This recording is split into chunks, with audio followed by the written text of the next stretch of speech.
안녕하세요. 어휘로 잡는 수능 영어 영롱하게입니다. 여러분 혹시 consume이라고 하는 단어를 듣게 되면 어떤 의미가 떠오르세요? 여러분이 수능을 준비하는 입시생이라면 최근 기출에 나온 의미를 알고 계셔야 됩니다.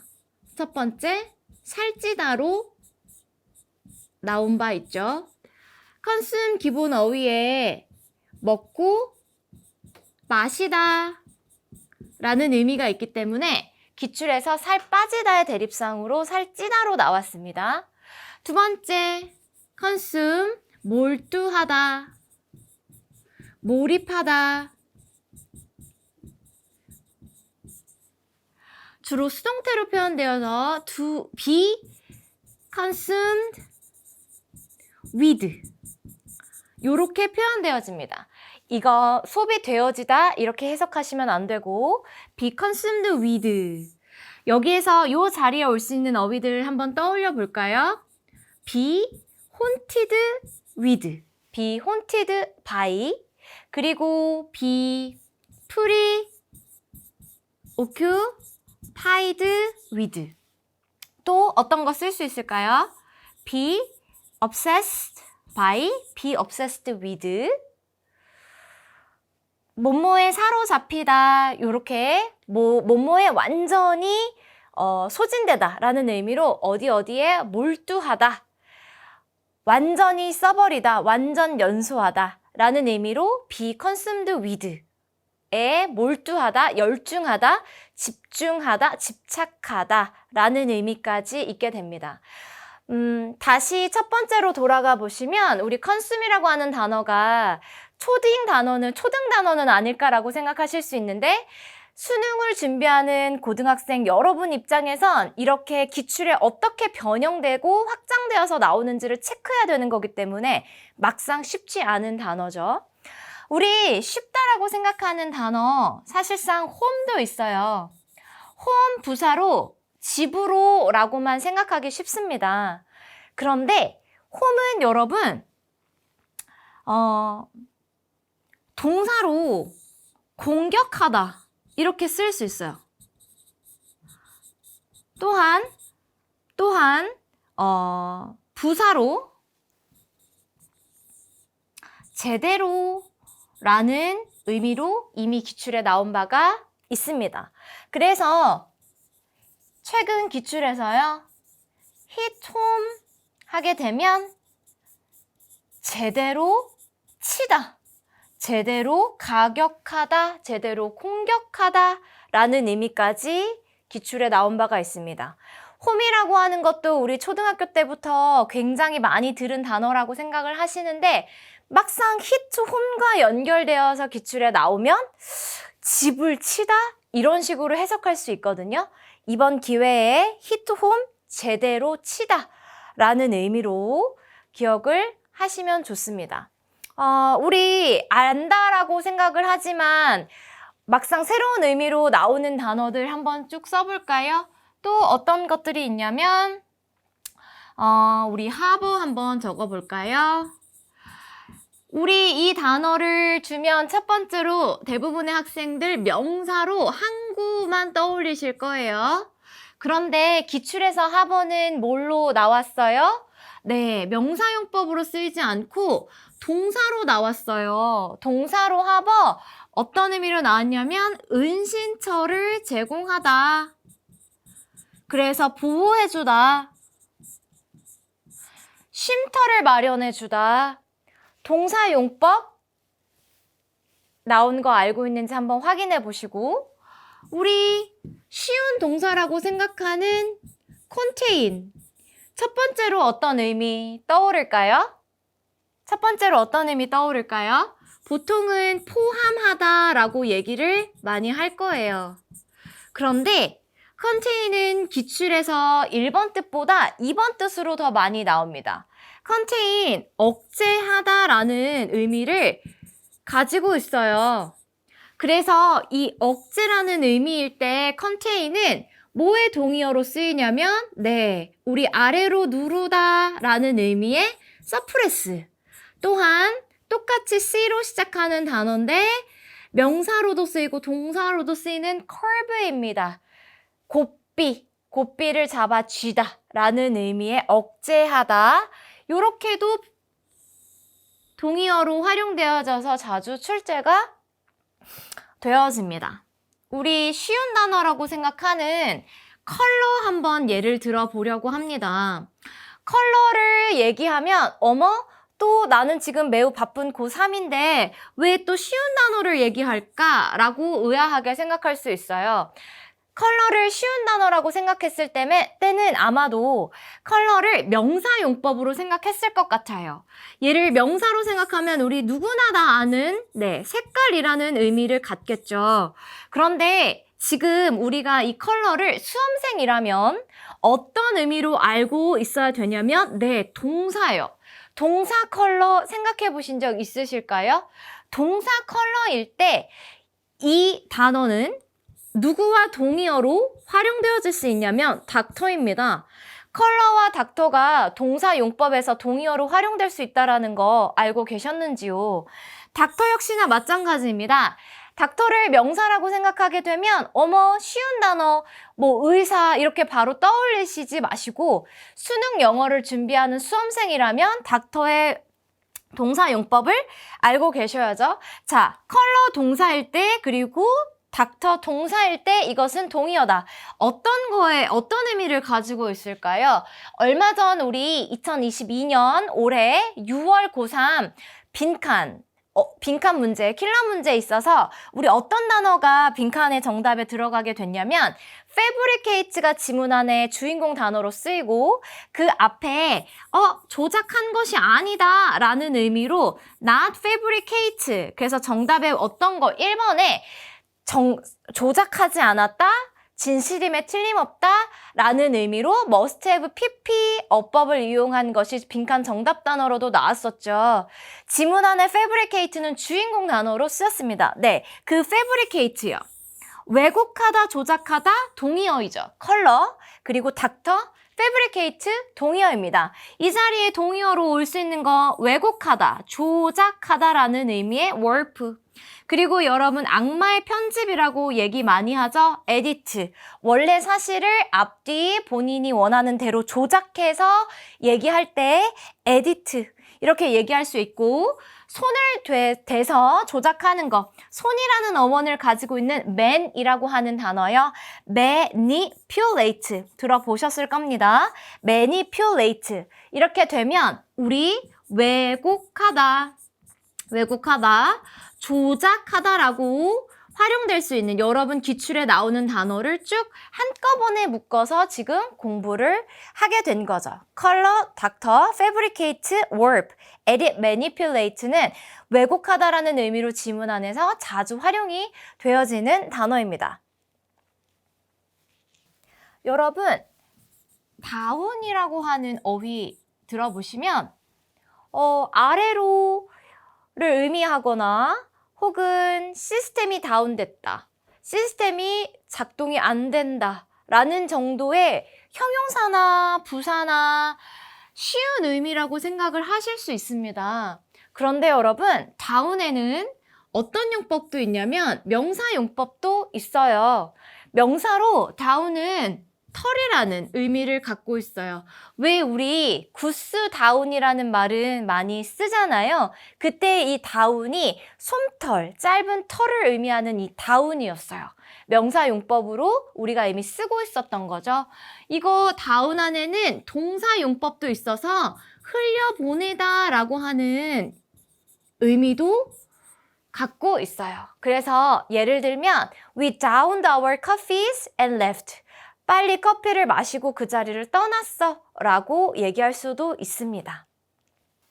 그리고 우리 worry라고 하는 단어 역시 들으시면 스펠링이 어렵지 않고 늘 들어오던 단어입니다. 그런데 worry는 걱정하다라는 뜻만 있는 것이 아니라 이 worry는 어원적으로 물어뜯다라는 뜻을 가지고 있어요. 그래서 이 worry는 만약에 늑대가 wolf worried him 그러면 늑대가 그 남자를 걱정했어요 이런 게 아니라 남자가 그를 물어뜯었어요 라는 의미를 갖게 돼요. 그래서 우리가 일상적으로 안다라고 생각하는 어휘지만 실제로 기출, 수능에 나오는 단어들은 우리의 일상적으로 생각하는 뜻과는 다른 뜻으로 출제가 됩니다. 작년 수능 같은 경우에 어떤 단어가 나왔어요? 쉽다라고 생각하는 어드레스 나왔었죠. 우리 보통 이 어드레스는 명사용법으로 많이 생각을 하고 집 주소를 많이 생각을 합니다. 하지만 작년에 어떻게 나왔어요? 명사용법 아니고 동사용법으로 나왔었죠. 동사용법으로 나와서 문제를 해결하다라는 의미를 갖게 됩니다. 문제를 해결하다. 그러면 뒤에 address a problem 이렇게 얘기할 수 있겠죠. problem. 우리 많이 알고 있는 어휘 또 어떤 것들이 있었을까요? 라이센스도 작년에 기출에 출제가 됐었죠. 라이센스 하면 어떤 뜻이 혹시 떠오를까요? 자격증. 그런데 작년에 이 라이센스는 어떤 뜻으로 나왔었냐면 여지라는 의미로도 나왔어요. 그래서 주석을 주고 쓴 리웨이의 동의어 이렇게 출제가 됐었죠. 사실상 우리가 수능 기출을 준비한다 하면 어휘가 차지하는 비중이 사실 98% 이상일 거라고 생각이 되어져요. 평소에 안다라고 생각했지만 막상 모르는 어휘를 그러니까 실력의 구멍을 막는다는 느낌으로 철저히 계속 어휘에 집중을 하셔서 공부를 하셔야죠. 우리 쉽다라고 생각하는 bear 단어는 어떤지 한번 볼까요? 네, bear 같은 경우에 우리 형용사로 많이 알고 있어요. 그래서 뒤에다가 barefoot 이렇게 하면 네, 벌거벗은 발이라고 합니다. 그런데 얘는 형용사로만 쓰이지 않고 기출에서 어떤 의미로 어떤 용법으로 나왔냐면 동사용법으로 나왔어요. 그래서 bear 드러내다 라고 하는 동사로 나오고 그러니까 드러내다 우리 disclose 이렇게 얘기해 볼 수 있겠죠. 이것뿐만 아니라 세상에 내보내는 거야, 드러내는 거야, conceal 반대말, reveal 이렇게 동사용법으로 출제가 되죠. 우리 쉬운 단어라고 생각하는 거 몇 가지 예를 더 보도록 할까요? bed입니다. bed요. bed 하면 여러분 어머 이것도 쉬운 단어인데 왜 우리 수능 기출에서 얘기를 하는 거야? 라고 생각할 수 있지만 bed는 여러분 침대라는 뜻 외에 명사로 어떤 것들이 많이 발생하는 어떤 온상이라는 말 들어보셨어요? 핫베드, 범죄의 온상 할 때의 어떤 온상, 토대, 기초. 그래서 어떤 것들이 잘 일어나는, 잘 벌어지는 곳. 그런 의미에서 굴이 막 잘 자라는 곳이면 오이스터 베드입니다. 굴 침대가 아니고 굴 양식이 잘 되는 곳, 굴을 양식하는 곳, 혹은 굴이 많이 자라는 곳. 또는 우리 화단, 토대, 꽃이 자라는 그 토대, 화단 이렇게 얘기해 볼 수 있어요. 베드는 비단 명사로 이렇게 침대 이외에 기초 토대가 되어지는 곳 이런 의미뿐만 아니라 동사용법 굉장히 중요하게 쓰입니다. 베드가 동사용법일 때는요. fix, 어디에 단단히 고정시키다 라는 뜻을 가지고 있어요. 여러분 고정시키다 라는 의미에서 확장되어지는 표현이 바로 무엇이냐면 여러분 들어봤던 독해 지문에서 be, embedded in 그러면 어디에 단단히 박히다, 고정되어지다 라는 의미로도 쓰이는 거죠. 왜 우리 엑스칼리버의 그 칼이 바위에 뭐 단단히 박히다 할 때도 be embedded in 이라고 하는 표현으로 쓰일 수 있겠죠. 우리 쉬운 단어로 또 하나 동사 한번 예를 들어볼까요? drive라고 하는 동사입니다. drive를 듣게 되면 여러분 머릿속에 또 이거 운전하다 그 외에 여러분 뜻 떠오르는 거 있으신가요? 다시 말씀드리면 절대평가를 준비하는 고3, 고2, 고1 수험생이시라면 지금까지 얘기 드린 대단히 스펠링이 어렵지 않지만 막상 지문에서 확장된 어휘로 나오면 떠올리지 않는 단어를 공부를 하셔야 되는데요. 이 드라이브는 여러분 원래 어원적으로 어디 어디로 몰아 넣다, 어디 어디로 몰고 가다 라는 뜻을 갖게 됩니다. 그래서 드라이브는 기출에서 어떤 의미로 포인트를 살려서 기출이 나오게 되냐면 동기부여하다, 동기부여를 하다라는 의미입니다. 그쪽 방향으로 일이 추진될 수 있도록 몰아가다 라는 의미죠. 동기부여를 하다, 드라이브. 운전하다만 떠올리지 마시고 드라이브, 어디로 몰고 가다입니다. 그래서 드라이브의 동의어로 쓰일 수 있는 표현들 묶어서 같이 공부하셔야죠. M으로 시작하는 거 어떤 단어 떠오를까요? 네, motivate 있습니다. motivate. 그리고 또 하나, 여러분 의외로 이 단어 놓치기 쉬운데요. help입니다. help. 그쪽으로 갈 수 있도록. 그래서 자기 스스로 동기부여를 한다라고 할 때는요. self-help. 이거 스스로 동기부여하다라는 의미로 같이 의미 챙겨두시면 좋습니다. motivate, help, drive 어느 쪽으로 몰고 가다. 여러분 혹시 못을 박다라는 표현 영어에서 어떻게 하시는지 아실까요? 못을 박다. 못을 박다. 못을 제대로 박다. 네. 박다. 그쪽으로 때리다. 우리 어느 어떤 가축이 내가 원하는 방향으로 갔으면 좋겠는데 그쪽으로 몰아가고 싶은데 말을 안 들어요. 그럼 어떻게 해요? 때리죠. 가축을 때리죠. 그 방향으로 몰아가기 위해서 때리다의 의미까지도 들어가서 drive a nail, 못입니다. a nail, home. home이 우리 아까 전에 부사로 어떤 의미까지 가진다고 했어요? 제대로라는 의미까지 가지기 때문에 다른 데가 아니고 못을 그 집에 원하는 곳에 제대로 박아서 때려 넣다. 이런 식으로 못을 박다라고 쓸 수 있겠죠. 못을 박다 역시나 쉬운 단어로 구성되어 있는데 막상 못 박다, 못을 제대로 박다 어떻게 표현하지? 실제 우리 드라이브 안에 어원까지 알게 되면 그리고 홈이라고 하는 것이 제대로라고 하는 의미까지 알게 되면 우리 요런 평소에 많이 듣던 단어를 통해서도 기출을 준비할 수 있습니다. 우리 작년 수능에 나왔던 단어 한번 써보려고 합니다. purchase라고 하는 단어입니다. purchase 역시나 작년 수능에서 구매하다, 그러니까 뭐 사다, buy라는 의미로만 알고 있었던 학생들 굉장히 당황하셨을 건데 purchase는 여러분 처음부터 끝까지 chase, 쫓아가다 라는 의미를 가지고 있어요. 처음부터 끝까지 쫓아가서 원하는 것을 잡다, 얻다, 획득하다 라는 의미를 갖고 있죠.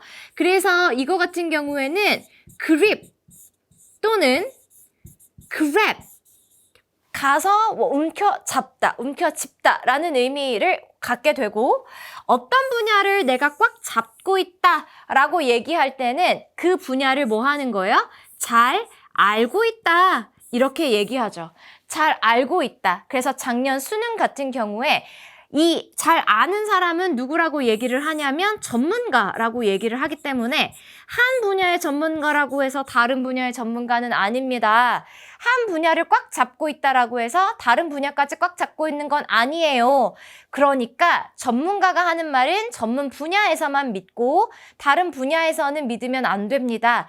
그래서 정답이 모든 분야에 있어서 다 신뢰하는 것이 아니라 부분적으로만 전문가의 말을 믿자라고 하는 것이 답으로 나왔었죠. 21번 문제에서요.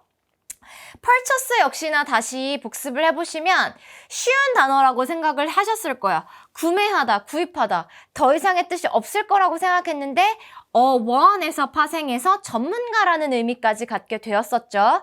그래서 우리가 평소에 어휘를 통해서 공부한다 하면 쉬운 스펠링이라고 생각하는 단어들에 조금 더 꼼꼼함을 가지고 준비를 하셔야지 돼요. 수능 영어라고 하는 것이 결국에 평가원에서 변별을 한다 하면 어법으로 하는 것이 아니라 어휘로 하거든요.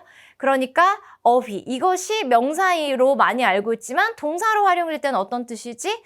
동사에서도 있던 뜻은 어떻게까지 활용이 되지? 여러분이 평가원 기출문제를 푸시면서 하나하나 그 뜻이 확장된 게 어디까지인지 확인하는 작업이 굉장히 중요합니다. 우리 오늘 어휘 기본적으로 여러분이 쉽다고 생각하지만 몰랐을 뜻이 포함된 단어를 약간 소개해 보았고요. 우리 넘어가서 올해 9월 고3 모의고사 통해서 기본적으로 또 여러분이 쉽다라고 생각한 단어들 정리를 해봄으로써 해설이 아니고요. 어휘를 분석하고 뜯어보고 기존의 어휘, 기출 어휘들과 연결하는 작업 한번 해보도록 합니다. 그러면 다음 지문 보면서 같이 설명하도록 할게요. 여러분 평소에 알고 있다라고 생각하는데 수능 기출에서 의외의 뜻으로 출제된 거 몇 가지 더 소개해 드릴게요. 리들 하게 되면 여러분 이거 명사용법으로 많이 떠올려요. 뭐라고 생각할 거냐면 수수께끼. 그런데 리들은 동사 용법으로도 기출에 많이 나왔어요. 요렇게 be, riddled, with 요렇게 하면 의미 떠오르세요? 수수께끼라는 의미가 들어가기는 하지만 be riddled with 자체는 다른 뜻으로 확장이 되어졌다라고 볼 수 있겠죠. 뭐뭐뭐뭐로 여러분 수수께끼는 모르는 것, 의문투성이로 가득한 것을 의미하잖아요.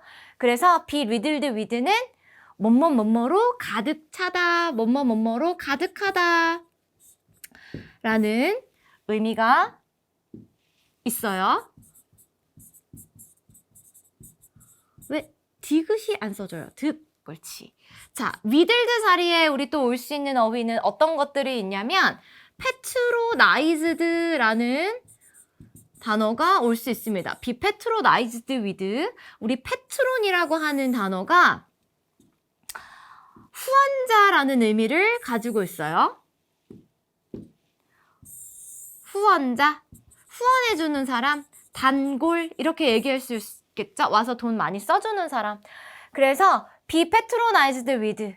와가지고 우리 왜 돈줄 내주다 라는 표현인 것처럼 후원자가 가득해서 거기서 뭘 많이 팔아주고 돈 벌게 해주는 거야. 패트론이 가득해. be patronized with 뭐뭐뭐뭐로 가득하다. 최근에 나온 뜻에서는요. 여기 다 be swarmed with, be swarmed by 라는 표현으로 뭐뭐뭐뭐로 가득하다 라는 의미로 쓰였습니다. 지금 우리 계속적으로 여러분이 수능을 준비하는 입시생이라면 안다라고 생각하는 단어의 용법의 변화가 기출에서 실제 어떻게 나왔는지 확인하는 게 중요하다는 의미에서 지금 계속 예시를 들고 있는 거예요. 자, 예를 들면 fire라고 하는 단어가 있다라고 해요. 이 단어를 듣게 되면 여러분은 당연히 제일 많이 들었던 뜻을 떠올리게 될 겁니다. 네, 명사용법으로 여러분은 이거를 불이라고 생각하실 거예요. 그런데 fire 여러분 기출에 나오게 되면 fire는 어떤 용법으로 많이 나오냐면 기출위원님들이 fire 명사 말고 동사 알고 있는 걸까? 확인하고 싶잖아요.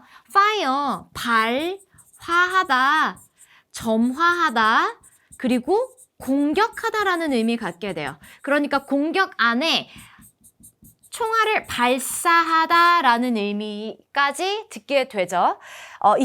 그래서 우리 이 fire가 들어간 동사용법으로 활용된 지문을 보게 되시면 fire는 공격하다라는 의미를 내포하고 있다는 걸 아실 수 있습니다.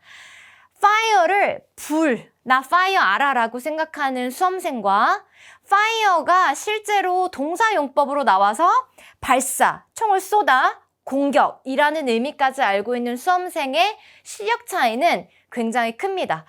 한 단어 내에서도 이럴진데 이러한 단어들이 수십 개, 수백 가지로 활용이 되어진다면 여러분 기출문제 푸실 때, 킬러 문항 푸실 때 혹은 지금 이건 유형에 상관없이 지문을 꽉 잡는 능력에 이렇게 어휘가 다른 용법으로, 다른 뜻으로 확장되는 것을 아느냐 모르느냐는 굉장히 중요한 실력 차이를 발생시킵니다.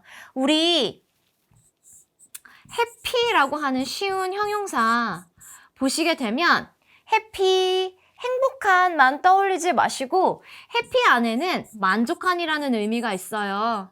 우리 만족시키다 라고 할 때 여러분 어떤 동사를 활용하시나요? 네, 마음속에 이 satisfy 떠올리실 거고요. G로 시작할 때는 gratify 라는 것까지 떠올리면 좋죠. 여러분이 해피라는 단어를 보고 행복한 이러고 넘어가는 학생과 해피에는 만족시킨, 만족한이라는 의미가 있는데 그러면서 satisfy랑 gratify라고 하는 동사까지 같이 머릿속에 연상하는 학생과는 실력 차이가 매우 크게 발생한다. 다시 한번 말씀을 드립니다. 우리 그리고 또 어떤 쉬운 단어인데 뜻, 의미 어려운 단어 있을까요? 자, 인테그러티 한번 소개해 볼까요? 인테그러티는 여러분 의미가 굉장히 여러 가지로 나옵니다. 성실성이라는 의미도 있고요. 순결함이라는 뜻도 있고 청렴 결백의 깨끗함, 결백함이라는 의미까지도 갖고 손상되지 않은 온전함이라는 의미까지도 가져요. 그런데 이 의미들이 각기 다른 뜻이 아니라 어원적으로 이는 부정어를 의미를 하고 태그가 말 그대로 손대다 라는 터치입니다. 그러니까 인테그러티는 여러분 손대지 않았다는 의미를 기본적인 어휘에서 발전을 한 경우죠. 자, 손대지 않은 거기 때문에 최근 EBS 기출에서 인테그러티는 어떤 의미를 가지게 됐냐면 네, integrity of the crime scene 그러면 범죄가 발생한 그 장소를 뭐 한다? 건드리지 않는다. 그래서 현장 보존이라고 하는 의미까지도 나온 바 있습니다. 보존이요. 건드리지 않았어요. 때타지 않고 깨끗한 겁니다. 손상되지 않았어요. 손대지 않아도 잘할 사람입니다. 성실함이라는 의미까지도 갖게 되는 어휘이죠. 우리 어휘 하나를 공부할 때 이 어휘가 수능 기출에서 어떤 의미까지 확장되는지 아는 거 매우 중요하다라고 지금 강조하고 있어요. 그 현장을 건드리지 않았어 현장 보존이라고 해서 범죄 현장과도 연결되어서 나올 수 있는 어휘다. 같이 체크해 두시면 좋습니다. 작년 수능에서요. 이 어휘 나왔습니다. observe 입니다. observe는 여러분 작년 수능에서도 서로 다른 뜻으로 여러 번 나왔는데 관찰하다 라는 의미가 있고요. 그리고 또 법이나 법을 준수하다 이렇게 두 가지 어휘로 다 활용이 되어졌어요. 관찰하다 일대의 명사형은요. observation으로 가요. 준수하다 일대의 명사형은 뭘로 가요? observance 이렇게 얘기할 수 있겠죠. 네. 어떤 거에 예시를 들어볼까요? 이번에는 여러분 템퍼라고 하는 어휘를 얘기해 볼게요. 템퍼요. 우리 템퍼 하게 되면 lose one's temper. 그래서 명사형으로 분노. 그래서 이거 자신의 성질을 잃고 불같이 화내다. lose one's temper. 이렇게 얘기할 수 있는데 템퍼는요. 명사 외에도 여러분 어떤 뜻이 있게 되냐면 동사 용법이 있어요. 템퍼, 동사로 쓰인다. 이거 고3이라면 반드시 알아야 되는 용법입니다. 템퍼의 동사요. 동사, 이거 뭘까요? 경감시키다, 줄이다, 라는 의미를 가지고 있습니다. 그러면 경감시키다 라고 하는 어휘와 연계되어서 수능 기출에서 어떤 단어로 대체될 수 있냐면 우리 흔히 동의어라고 얘기하는 거예요. R로 시작하는 단어는 뭐가 있을까? relieve 얘기할 수 있겠죠. 마음의 안심을 가지고 오는 것, 경감시키다, 줄여주다 할 때 대표적으로 나오는 거죠. 줄여주다. 경감시키다 쉬운 걸로 얘기를 하면요. 보기 문항에 자주 활용되어지는 단어가 divide라고 하는 거 있죠. 나누는 거니까 짐이나 책임감, 부담, 힘든 일을 나눠주는 거. 쉬운 단어지만 보기에 자주 활용되어지고요. 경감시키다, 줄여주는 거, 우리 A로 시작하는 거 조금 어렵게는 어떤 단어까지 써볼 수 있습니까? abate 얘기해 볼 수 있겠고 alleviate까지도 얘기되어질 수 있겠죠. 경감시켜주다, 고통을 줄여주다. 네, 명사만 있는 것이 아니라 동사 용법이 있다. 우리 지금 제 영상을 촬영하는 자리에 남편이 와 있어요. 남편 영어로 뭐라고 하냐면 husband라고 해요. 그런데 이 husband는 여러분 명사의 뜻만 있는 것이 아니라 무슨 뜻이 있냐면 동사가 있어요. 동사 뜻으로 husband, 경작하다라는 의미를 가지고 있습니다. 최근 기출에서 그래서 husband에다가 husband를 동사로 인식을 하고 이 자리에다가 husbandry, ry만 붙여서 경작이라고 하는 명사로 출제가 실제 되었습니다. 우리 경작하다 하게 되면 우리 어떤 단어 나와야 돼요? 네, 물론 cultivate 떠오릅니다. 물론 비슷한 스펠링의 컬처도 경작입니다. 애써서 에너지를 들여서 가꾸는 것을 얘기를 해요. 우리 컬처라고 하는 것이 문화, 문명인데 이것은 인간이 인위적인 어떤 노력을 통해서 문화나 어떤 관습이라든가 예의 범절이랄까 인간이 마땅히 문화인으로서 어떤 지켜야 될 것들에 대해서 총칭하는 어휘가 바로 컬처잖아요. 바로 경작하다라고 하는 것과 매우 밀접하게 관련이 있는 거죠. 그리고 우리 t로 시작하는 단어 동사는 뭘 얘기해요? till이라고 해서 자주 활용되어지는 어휘죠. tillage, 경작하다. 입니다. 이 외에도 여러분 앞으로 꾸준히 쉬운 스펠링이라서 알고 있다라고 생각하지만 막상 기출에서는 어떻게 뜻이 확장되어지는지 계속적으로 어휘를 볼 거예요. 어휘는 다시 한번 말하지만 여러분 영어 실력의 98% 이상을 차지를 하고 실제적으로 여러분이 절대평가에서 1등급을 받기 위해서 꾸준히 갈고 닦아야 되는 실력은 바로 어휘 실력입니다. 평가원에서 어휘로 여러분의 실력을 변별하기 때문에 그렇습니다. 지문 안에 모르는 단어가 나오면 제 아무리 어법, 문학 박사, 어법 박사라도 지문 해결할 수 없어요. 지문 읽을 수 없어요. 자, 우리 이번에 3학년 9월 모의고사를 갖고 한번 또 어휘에 집중해서 보도록 하겠습니다.